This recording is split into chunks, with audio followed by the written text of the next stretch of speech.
Olá, amigos inscritos e membros do canal Spook Houses, Casas Assombradas, Tio Spook aqui novamente para continuarmos a nossa nova playlist de sábado chamado Viver é Morrer, ou Morrer é Viver. Viver é Morrer foi uma obra de um grande escritor do budismo tibetano e que traz para nós reflexões sobre a vida, o que acontece ao longo da nossa existência com relação à nossa pessoa e a morte, os mistérios da morte, o que se encontra por detrás desse fenômeno que todos nós vamos passar, infelizmente, não é? Por que infelizmente? Porque viver é uma coisa muito legal, é algo prazeroso estar vivo. Da mesma maneira que a gente pode vivenciar coisas boas, a gente também pode experimentar coisas que nós aprendemos com o sofrimento, com as tristezas, decepções, frustrações e momentos para nós questionarmos aquilo que nós fazemos em vida, trazermos reflexões sobre a nossa existência e melhorarmos a nossa capacidade cada vez mais como seres humanos. Mas vamos lá, vamos ler um capítulo muito legal chamado A Preparação para a Morte e Além, do Buzz Lightyear, não é mesmo? Eu aposto que todo mundo vai sentir falta dos desenhos da Disney. Mas vamos lá. O Buda disse que a atenção plena suprema é lembrar que a vida é impermanente, a morte é inevitável. A gente sempre falou sobre isso, né? Entre todas as pegadas, a do elefante é a suprema. Entre todas as meditações da atenção plena, aquela sobre a morte é a suprema. Quando a gente fala sobre a impermanência, muitas pessoas não sabem o que significa essa palavra e, obviamente, passa desapercebido entrando por um ouvido e saindo pelo outro. Impermanência é um fenômeno que ele é observado, mas pouco explorado dentro dos conceitos de outras religiões, além do budismo. Quando a gente fala, obviamente, sobre a impermanência, nós entendemos que tudo na vida é inconstante, tudo na vida vai morrer, tudo na vida está em transformação, tudo na vida existe uma etapa de mutação. Por quê? Você acorda extremamente tranquilo. Toca o telefone e você recebe a notícia que seu pai morreu. Automaticamente você é alterado, mudado, de acordo com a notícia triste que você recebe. Você tem que parar a sua vida para correr atrás de todos os trâmites para resolver o falecimento do seu pai, até o enterro. A tristeza lhe consome, as mágoas, as lembranças e tudo mais. Você vai ficar mal durante alguns dias, mas a vida não espera você superar a sua dor, você tem que voltar ao trabalho, você tem que continuar a sua vida, você tem que continuar a existência. Então você é obrigado a superar a morte do seu pai para continuar a sua vida. No dia seguinte, vamos supor daqui a uma semana, você recebe a notícia que foi promovido dentro do seu emprego. Você fica feliz, você fica contente, você consegue superar os seus sacrifícios dados ali ao seu emprego, ao seu trabalho para conseguir um dinheiro, uma renda maior, suprir completamente os seus gastos mediante a um dinheiro que vai entrar na sua conta. Então você começa a se sentir melhor, mais feliz. Isso é impermanência. A vida é repleta de estágios de impermanência, onde você acorda triste, vai dormir feliz ou vai dormir triste, acorda feliz. Nós temos altos e baixos. Esse é o fator da impermanência. E nós temos que lidar com isso, lidar com fenômenos de raiva, da ignorância, da inveja, do apego, ao longo de toda a nossa vida, desde o momento em que nós nascemos e nós temos os desejos e as vontades intrínsecas ao nosso subconsciente, né? Porque quando nós somos crianças, nós vamos pouco a pouco adquirindo uma consciência da vida. E até lá a gente só trabalha com o subconsciente, no princípio do eu quero, me dê, é meu, até você entender que as coisas elas vão sendo perdidas ao longo de sua vida. Algumas pessoas sabem intuitivamente que a vida está chegando ao fim. Embora sejam jovens e saudáveis e não exista uma razão lógica para que morram, elas sentem que a morte está próxima. Outras sabem que vão morrer porque receberam um diagnóstico de doença incurável, terminal. A não ser que sejam praticantes espirituais, é nessa hora que quase todas as pessoas entram em pânico, ficam deprimidas e perdem a esperança. Entretanto, em vez de entrar em pânico, a maioria dos praticantes espirituais reconhece que a morte é uma grande oportunidade para intensificar e aprimorar a prática do Dharma e desacelerar todas as atividades sem sentido que dominam a vida mundana. Quer você saiba que tem apenas alguns meses de vida ou pense que a vida inteira pela frente, a morte é uma realidade que terá de ser enfrentada mais cedo ou mais tarde. Do ponto de vista dos ensinamentos budistas, quanto mais cedo enfrentá-la, melhor. Por que quanto mais cedo a gente enfrentar, melhor? Porque a gente vai ter menos apego à vida, porque não deu tempo para gerá-los. Veja, por mim, eu parto do princípio de que quanto mais velho a gente morrer, melhor. Por quê? Porque a gente vai ter aprendido muita coisa, cometido muitos erros, aprendido com os erros, superado os nossos erros, ter refletido demais sobre a nossa existência e, obviamente, vendo a família crescer, vamos supor que você tem filhos e com os filhos você vai ter netos, você vai ver os netos crescendo e você entende melhor o mecanismo da vida. Você parte para entender que você vai deixar uma bagagem para um filho, para um neto e que as coisas da vida são assim. Quando você morre muito cedo, há questionamentos sobre, obviamente, você não gerou tantos valores adquiridos, você não criou tantos apegos, você não viu tantas coisas assim que você poderia ter criado laços, mas também você jogou fora a oportunidade de poder existir e aprender com a vida. De novo, você só vai saber se uma piscina é gelada ou não se você pular dentro dela e você experimentar os fenômenos da água gelada sobre seu corpo. Enquanto isso, você só observando, você não vai ter a experiência de uma pessoa que está lá dentro. Então, eu parto muito do princípio de que quanto mais a gente vive, quanto mais a gente aprende com a vida, é melhor, porque a gente tem as oportunidades de mudar, aprender, construir, criar, e nos tornarmos pessoas melhores. Enfrente o fato de que você vai morrer. A morte destrói o homem, a ideia da morte o salva. A primeira coisa que você precisa fazer é se convencer de que, mesmo sem ter ideia de quando isso vai acontecer, você vai morrer. Todos os dias morrem pessoas. Em algum momento da vida, todos nós encontraremos à beira do leito da morte de uma pessoa querida. Mesmo assim, quantos de nós realmente acreditamos que a morte vai chegar? Uma reação costumeira quando recebemos a notícia de que estamos perto da morte é sentir que fomos enganados.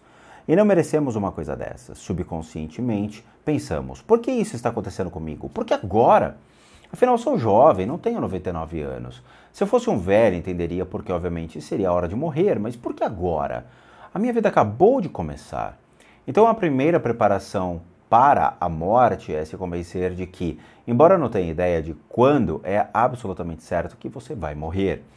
Em segundo lugar, você não é a única pessoa do mundo que teve de enfrentar a morte. Todos vamos morrer, portanto, não há nada de injusto nisso.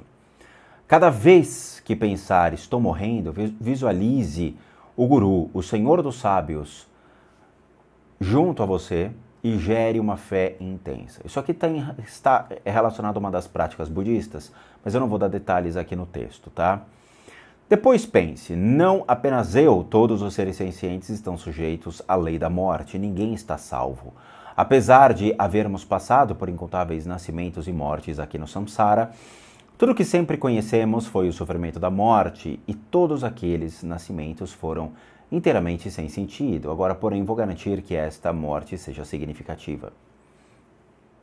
O processo da morte começa no momento em que nascemos. Ninguém espera que um bebê saia da barriga da mãe e faça um testamento, mas à medida que você vai envelhecer, talvez aos 50 anos, ou ainda melhor, aos 40, deve pensar com cuidado sobre o que deseja fazer e conquistar antes de morrer. É curioso, né? Porque realmente, quando nós nascemos, a única expectativa que nós temos é viver. Onde nossos pais, eles nos preservam de tudo, eles nos protegem de tudo, eles impedem com que as coisas aconteçam de uma maneira que você se coloque vulnerável junto à sociedade. Com o tempo, você vai adquirindo as percepções da sociedade, você vai se tornando um indivíduo com desejos, vontades, ambições e, obviamente, caindo nas perdições da vida, nos vícios e tudo mais. A questão do testamento é não somente se desfazer dos bens no sentido de ver para quem vai ficar o quê, mas no sentido de começar a ideia de que há necessidade do desapego. Um dos maiores lastros que nós criamos na vida é o ego, é a necessidade de ter. Muitos grandes mestres hindus, por exemplo, eles não conseguem atingir o ápice da sua iluminação porque ainda tem um único lastro junto ao planeta, que é o ego, ou seja, o estar preso a. Esse ego é um dos fenômenos mais difíceis de serem cortados. Não é nenhuma questão do próprio apego, mas o ego é estar vinculado a o corpo e as suas ainda necessidades da existência. Então nós temos isso como um último mecanismo de defesa que nos impede ainda de atingirmos não somente uma iluminação constante e perfeita, mas também a questão de ainda demonstrarmos sinais de conexão com uma sociedade, com o samsara, com as pessoas, com o ambiente, com família, com coisas desse tipo. Esse é o mecanismo mais difícil de você retirar. Então, quando você começa a elaborar um testamento, você começa a criar realmente a ideia da morte, começa a entender como ela funciona, a necessidade realmente de se desapegar das coisas, mas como um startup inicial, um começo para as percepções de que as coisas estão indo. Veja, eu tenho 47 anos hoje. 47 anos de existência é um tempo muito grande, sem dúvida nenhuma, mas tomando como base que nós estamos inseridos dentro de uma sociedade que só a partir dos, 15, 16, 20 anos de idade, as pessoas se formam numa faculdade, vão para o mercado de trabalho e começam a desenvolver a sua vida a partir dos 18 anos em média, até você adquirir um poder aquisitivo, até de você adquirir realmente o direito da sua existência como indivíduo, independente da sua família, você vai ter os 35 anos, 40 anos com certeza. Sabe, a partir do momento que você tem essa sua liberdade financeira, a liberdade de você poder ir e vir e ter realmente uma riqueza, um poder aquisitivo que te dá ampla liberdade para você poder escolher quando você vai viajar, que roupas comprar, o que você vai fazer da sua vida sem dar satisfação, quando você vai ver, você já tem 40, 50 anos de idade. Ou seja, no meio da sua vida, no meio da sua jornada, da sua existência, ou mais da metade da sua jornada, da sua existência, é o tempo que você vai se dar o direito de existir realmente. É muito complicado, a vida se limita a 30, 40 anos de existência reais, onde você tem a sua liberdade de ir e vir. Enquanto isso, você fica à mercê do conhecimento, do aprendizado, das necessidades de imersão à vida, das necessidades de você ter um diploma, de ser alguém na vida realmente e ter uma profissão. É complicado, não é tão simples assim. Tente viver a vida. Vá a Machu Picchu, Madagascar ou outro lugar que sempre sonhou conhecer. Seja realista a respeito das coisas que precisa comprar e possuir. Pergunte-se, realmente preciso de outra Ferrari? Realmente preciso de todo aquele dinheiro no banco? Lembre-se de que, em geral, cuidar dos brinquedos caros e contas bancárias muitas vezes cria mais preocupações do que felicidade. A não ser, é claro, que aprecie muito a filantropia e planeje usar a sua fortuna para uma boa causa. Comece a ver e a se relacionar com as coisas, as pessoas ao seu redor, como se estivesse vendo pela última vez. Resolva todos os problemas e brigas pendentes na família e com os amigos. Essa é a hora de esclarecer mal-entendidos e se livrar de antigas mágoas. Acima de tudo, a melhor preparação para a morte é viver a vida plenamente. Desfrute o chá mais delicioso do mundo, preparado com esmero, em vez de um chá servido em um copo de plástico. Vista as roupas que sempre desejou usar, leia os livros que sempre desejou ler. Faça tudo o que quiser fazer, por mais ultrajante ou chocante que seja, e faça isso agora, pois talvez nunca mais tenha essa chance. Eu conheci uma pessoa que fez isso. Eu conheci uma pessoa que, infelizmente, ela estava com câncer e era um câncer terminal. Ela teve câncer de estômago e metástase para o pulmão. E eu fui até a casa dessa senhora para conhecer o caso dela e ver o que eu poderia fazer dentro das práticas integrativas complementares. E eu conversei com ela a respeito disso. E eu perguntei, né, quando que aconteceu da mudança da vida dela, mudança de posturas, porque ela estava feliz, ela estava contente, ela estava sorridente. E pessoas, quando estão enfermas dessa magnitude, obviamente se colocam numa tristeza. E ela falou que ela era uma pessoa muito ruim em vida, que ela era uma pessoa rancorosa, que era uma pessoa amargurada, que era uma pessoa que ofendia as pessoas ligadas à sua família, ligadas obviamente ao seu trabalho. Quando ela teve a enfermidade, ela passou a dar valor à sua existência, ela passou a dar valor à sua vida. Ela começou a viver o seu presente, ela começou a sorrir, a sentir o gosto do café de manhã, a escutar os passarinhos, a respirar de uma maneira mais calma o ar. Coisas que nós, ao longo de nossa vida, nunca reparamos. Sabe, se deu o direito de sentir o gosto da comida, se sentiu o direito de poder sair, de se sentir viva. Quantos de vocês realmente não saem correndo na hora do almoço para ter aquela 20 minutinhos comendo na rua para voltar para o trabalho? Nem sentir o gosto da comida vocês sentem, nem se dar o direito de poder ver as pessoas, de respirar o momento, de trocar os ares, vocês conseguem. Quantos de vocês realmente sentam numa praça de alimentação de um shopping e simplesmente ficam degustando um sorvete, sentindo o prazer do sorvete com calma? Pouquíssimos fazem isso. Hoje a vida é tão corrida, tão às pressas, que nós mal nos importamos com o que realmente acontece ao nosso redor.